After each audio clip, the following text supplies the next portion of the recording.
સંપૂર્ણ ધરપકડનો પ્રાયોગિક અભ્યાસ સુરક્ષા એજન્સીઓએ સજ્જતાનું કર્યું નિદર્શન. કેન્દ્ર શાસિત પ્રદેશ દીવના પ્રશાસન દ્વારા સંભવિત કુદરતી કે માનવ સર્જિત આપત્તિઓ દરમિયાન જનજીવનની સુરક્ષા સુનિશ્ચિત કરવા માટે બ્લેકઆઉટ એટલે કે સંપૂર્ણ ધરપકડનો પ્રાયોગિક અભ્યાસ હાથ ધરવામાં આવ્યો હતો.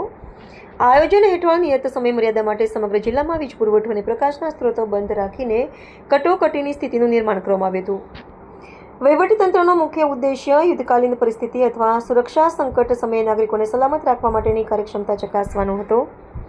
આ પ્રાયોગિક કવાયત દરમિયાન જિલ્લા કલેક્ટર અને પોલીસ અધિક્ષકના સીધા માર્ગદર્શન હેઠળ પોલીસ દળ, અગ્નિશમન વિભાગ, આરોગ્ય શાખા અને વીજળી વિભાગ વચ્ચે ક્ષતિરહિત સંકલન જોવા મળ્યું હતું.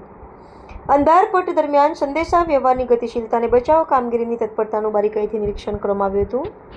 વિવિધ એજન્સીઓ વચ્ચેના સંયુક્ત અભ્યાસથી આકસ્મિક પરિસ્થિતિઓમાં લેવાના થતા નિર્ણયો અને વ્યૂહરચનામાં રહેલી ત્રુટીઓને ઓળખી તેને સુધારવાની તક પ્રાપ્ત થઈ હતી.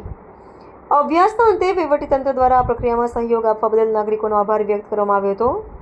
સુરક્ષા નિષ્ણાતોના મતે આવા નિયમિત અભ્યાસથી જનતામાં જાગૃતિ આવે છે અને સરકારી તંત્રની પ્રતિસાદ ક્ષમતામાં નોંધપાત્ર વધારો થાય છે. દીવ પ્રશાસને આગામી સમયમાં પણ આવી સુરક્ષા કવાયતો દ્વારા પ્રદેશની સુરક્ષા વ્યવસ્થાને વધુ મજબૂત અને અભેદ્ય બનાવવાની કટિબદ્ધતા દોહરાવી છે.